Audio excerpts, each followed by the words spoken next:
ዋው ብሩክ አለማየሁ እንዴት ነው የሚያምረው ግን ካይን ያውጣ ካይን ያውጣ። ምንድን ነበር ያለችው ኤፍሱን? ወይኔ ባሌ እንዴት ነው የሚያምረው ነው ብቻ ካይን ያውጣ ምናምን የምትለው ነገር አለ፣ ጠፋብኝ ቃሉ ማለት ነው። እና እንዴት ነው የሚያምረው የአለማየሁ ሸበላ ልጅ ማለት ነው። ሀይሚዬ እኮ ታድልሻል ግን ማርያምን። ከዚህ ቁመት ላይ አስቡት፣ ከዚህ ቁመና ላይ ይሄ ሲክስ ባክ ተጨምሮበት ስፖርት ሲሰራ ምናምን የለም እዚህ ጋር ሆዱ ላይ ይተጣጠፋል። 6 ባክ ይሰራል ማለት ነው። እዛ በኋላ ማለት ነው ብሩኬ የማይደረስበት ሰው ነው የሚሆነው። ዋው ኦ ማይ ጋድ የምር በጣም እኮ ቆንጆ ነው ግን እና ያው ሀይሚም ቆንጆ ነች፣ እውነት ሀይሚም ቆንጆ ነች። ወይኔ ብሩኬ ግን ታድላል እኮ ምንድነው አብዝቶ ሁሉንም ነገር የሰጠ እንደው ትዕግስቱንም አብዝቶ የዋህነቱንም አብዝቶ ቆንጅናውንም አብዝቶ ቁመቱንም አብዝቶ ነው የሰጠ። ተመስገን ነው ተመስገን። ፈጣሪ ሲሰራ ምን ይሳነዋል? እሱ የምር እንደዚህ አሳምሮ ውሉል አድርጎ የሚሰራ ፈጣሪ እና ብሩኬ ይመች እግዚአብሔርን በጣም ነው የምታምረው ወንድሜ።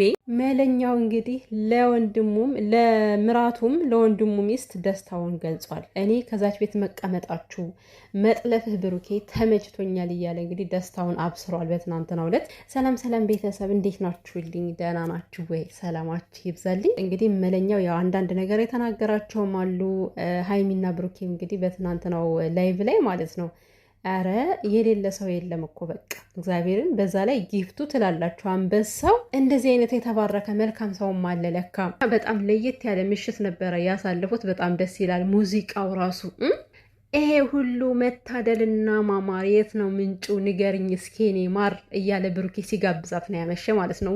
ይሄ ሙዚቃ ስወደው የአብዱ ኪያር ሙዚቃ ማለት በጣም ወደው ሙዚቃ ነውና እንግዲህ ሀይሚዬ በላይቡም በኖርማሉም ሙዚቃ ሲጋብዛት ነው የሚኖረው። ብሩኬ ቀን ላይም ጋብዟት ነበረ። ብቻ በጣም ደስ የሚል ምሽት ነበር ያሳለፉት እና በዚህ አጋጣሚ ግን ማለት ነው ጊፍተሮችን እኔ ሳላመሰግን አላልፍም። ምን አይነት ልበቀና ቢሆኑ ነው? ምን አይነት የዋ ሰዎች ቢሆኑ ነው? እግዚአብሔርና በቃ ተጀምሮ እስከሚያልቅ ድረስ ከመስጠት የማያቋርጡ ምርጥ ጊፍተር፣ ምርጥ ወዳጆች ማለት ነው እና ዩዘር የምትባል ማነች? ብዙ ጊዜ ብሩኬ ስገባ ዩዘር ሲል እሰማለሁ እኔ እና ዩዘር በጣም ብዙ አሉ። ነገር ግን አንዷ የብሩክ ደጋፊ ናት። ኤሮፕ ነው አውሮፓ ነው የምትኖረው። 2 ልጆች አሏት።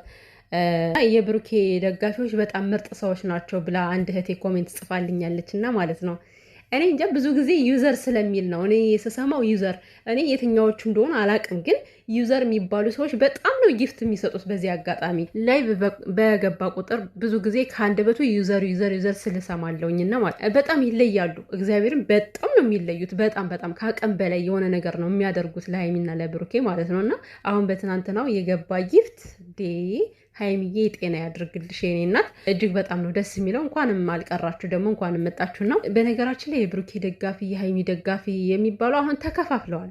ያው ብሩኬና ሀይሚ በመጣላታቸው ድሮ እኮ አንድ ነበሩ። አሁን ላይ ደግሞ ተከፋፍለዋልና ነገር ግን እኔ እንደ ራሴ የተመለከትኩት አሁን የብሩኬ እህቶች የሚባሉ ሰዎች ለሀይሚ ክፉ እንዳልሆኑ ነው የሚገባኝ። ማለት ብዙ ሰው የብሩኬ እህቶች የሚባሉትን አይወዱም። ለምን እንደሆነ አላውቅም። ግን እኮ የብሩኬ እህቶች የሚባሉት ማለት ነው ብሩኬን እኮ በስነ ስርዓቱ ነው የሚመክሩት። እኔ ኮሜንት ላይ ያቸዋለሁ። ብሩኬ በቃ ተናዳል ወንድሜ ተረጋጋ፣ ግን ደግሞ እሷን እንደ ሴት ተረዳት ብለው የሚኮምቱ ሰዎች ናቸው። እና የሀይሚም የብሩኬም ወዳጅ ሆነው ደግሞ እንደገና ሀይሚን የሚወዱ ደግሞ ብዙ ጊዜ የምሬን ነው ለብሩኬ በጣም በቃ ደስ የማይል ነገር ነው የሚያደርጉት። እንድተወው ሁላ ነው የሚሏት። በቃ የሚጽፉት ነገር እንድተወው እሱን እንድታየው ተይው፣ አይሆንሽም፣ ይጎዳሻል፣ እንደዚህ ነው የሚሏት። እና ግን አንድ ሆናችሁ ስትደግፉ ደግሞ ደስ ሲል እኔ አሁን እዚህ እንደ ደጋፊ ሁኜ ሳይሆን ወዳጅ ነኝ፣ የሁላቸውም ወዳጅ ነኝ። በዚህም በዛም ያለውን ስህተት ካለ የምናገር ሰው ነኝ ማለት ነው። ግን ደግሞ ደጋፊ ስትሆኑ የምትወደውን ሰውም ልደግፉላት ይገባል። አሁን ብዙ ጊዜ ሀይሚን የምትወዱ ሰዎች ብሩኬን ያን ያክል እንትን አትሉት፣ ግን እናንተም ልትወዱት ይገባል እኮ እውነት ልትወዱት ይገባል። ምክንያቱም የምትወዱትን ሰው የሚወደውን ነገር አክብሩለት፣ የሚወደውን ነገር ውደዱለት። ያንን ሰው ወዳችሁት የሚወደውን ሰው ከጠላችሁበት፣ የሚወደውን ነገር ካላከበራችሁለት ምኑን መውደድ ሆነ? እና ዩዘሮች በጣም ትለያላችሁ። በእርግጥ በጣም ብዙ ሰው አለ ከዛ ውስጥ ጊፍት የሚሰጥ ማለት ነው። ስማቸውን ብዙ ስለማልን ነው እንጂ በጣም ብዙ ከዩዘሮች ሌላም አሉ በጣም ጊፍት የሚሰጡ ማለት ነው። እና ብቻ ምርጥ ቤተሰብ ናችሁ።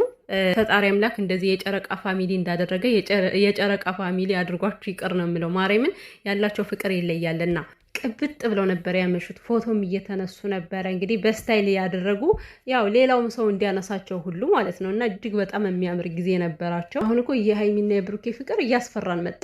ዛሬ ላይ በቃ ደስ ደስ ደስ ደስ የሚል ነገር ያሳልፋሉ። ነገ ደግሞ በምን አይነት ነገር ተበጣብጠው እንደሚመጡ አታውቁም። እና የሆነ እኛን ራሱ የሆነ ወላዋ ያደረጉን ታውቃላችሁ። ተመስገን አሁንማ ሰላም ሆኑ ብለን ስናርፍ ነገ ሌላ ታሪክ ስለሚመጣ ማለት ነው። ግን እንደዚህ ስታዩዋቸው እንዴት እንደሚያስቀኑ እኮ እግዚአብሔርን። ብሩክና ሀይሚ ፍቅራችሁ እንኳን ለእናንተ አይደለም ለሰው የሚጋባ ፍቅር ነው ያለ። ግን እንደው በስነ ስርዓቱ ብትይዙት ምን አለበት ይሄን የመሰለ ፍቅርና እና መለኛው ስለ ጠባባው ቤትም እየተናገረ ነው። በዚህ አጋጣሚ ሰፊ ቤት ሆናችሁ ምናምን ነገር ሰላም የተነሳችሁ ሰዎች ጠባብ ቤት ፈልጉና ሄዳችሁ ግቡ።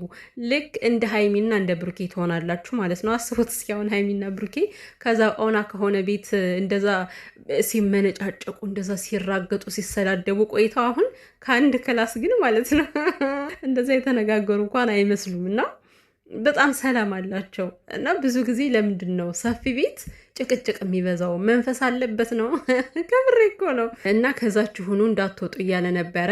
መውጣትማ አለባቸው። መለኛው ደግሞ እዛ ቤትማ እንዴት ብለው ይቀመጣሉ? እንዴት ብለው ታፍነው ይቀመጡ ከአንድ ክላስ? አሁን በተለይ ሀይሚ መውጣት ትፈልጋለች። በቃ አየሩን ማየት ፈልጋለሁ እያለች ነው። ሰው የሚወጡበትን መንገድ መፈለግ፣ ወደ ሰላም እንዲመጡ ማድረግ እንጂ ከዛው ተቀመጡ እንኳን ይከብዳል እውነት ለመናገር። እና እንግዲህ ያው ብሩኬንም እያሞጋገሰ ነበረ ወንድሙን ማለት ነው። አይ በዚህ አጋጣሚ እውነት ለመናገር የሙሽ ልጆች ምንም የሚታሙ አይደሉም። ከትልቅ እስከ ትንሽ ሰው አክባሪ፣ በጣም ልዩ የሆኑ ጨዋ ወልዱ ጨዋ ያሳደጋቸው ቤተሰብ እግዚአብሔርን በጣም ይለያሉ። በጣም ካልደረሱባቸው አይደርሱም፣ ካልነኳቸው አይነኩም። በጣም ስነ ስርዓት ያላቸው ናቸው ወንድሞቹ ሁሉ ከራሱ ከብሩኬ ጭምር ማለት ነው። ብሩኬም እንዲህ ዘው ብሎ ሰውን የሚነካ አይደለም። በጣም የተረጋጋ በጣም ምርጥ ነው። ግን ደግሞ ያው ሲነኩት ግዴታ ነው ራስ መከላከል አለበት። እና ይሁን አሁን አንዳንዴ እንደዚህ የሆነ ግንፍል ብሎ ከሰዎች ጋር ሲጣላ ለምን ትቸኩላለህ ምናምን ይሉታል። ይሄ እኮ መቸኮል አይደለም፣ ከአቅም በላይ ሲጋፉት ነው የሚያደርገው ብሩኬ እና ባለፈው ኤፍሬም እንደዚህ አጋጭ ምናምን እየነካካው ነበረ ማለት ነው። እንዲህ አንገቱ ቀና ምናምን። አሁን ኤፍሬም እኔ ተፈራው ብሎ እኮ ነው ብሩኬ ጸጥ ስላለው ምናምን ነገር በሰዓቱ ማለት ነው። በቃ ፈርቶኛል አይነት ስታይል እያራመደ ነበረ። እንዲህ አንገቱን ቀና ምናምን እያደረገ እያወራው ነበረ ማለት ነው። በዛ ሰዓት ተናድጃለሁ። ግን ወንድሜ ጸጥ ስላልከው እኔ በጣም ደስ ብሎኛል። እኔ ያሳደግኩት ልጅ ነው ብዬ እንዳወራ አድርገኸኛል አለው ማለት ነው። እንዲህ ደረቱን ነፍቶ ነው የሚመሰክርለት። እና ለወንድሙ መለኛው ምርጥ ነው ማለት በእርግጥ ያናድዳል እኮ እንኳን የወንድን አቅም የሴትን አቅም ይፈታተናል። ኤፍሬም ያደረገው የምር ሴት ልጅ አሁን ከወንድ ጋር የምትጋፈጥበት አቅም የላትም። ብትማታን በጥፊ ነው። ከዛ በኋላ ወንድ ልጅ በእርግጫ ቢላት ያው የሆነ ነገሯ ተመስቶ ትወድቃለች። ነገር ግን በሰዓቱ ሲያደርግ የነበረው እሱ ሴትን እንኳን ይጋፋል፣ አቅማችን ይጋፋል። የሚያደርገው ነገር ልክ ስላልነበር ግን ብሩኬ ያንን ነገር ታግሶ ስላለፈ በጣም ደስ ብሎታል። መለኛውን እንግዲህ ሽማግሌም እያልክ ነው፣ ቶሎ ቶሎ ነገሮችን አፍጥናቸው እየተባልክ ነው። ብሩኬ ሰምተሃል? ቶሎ ቶሎ ነገሮችን አፍጥነህ ማለት ነው ሚስትን ወደ ቤት አስገባ።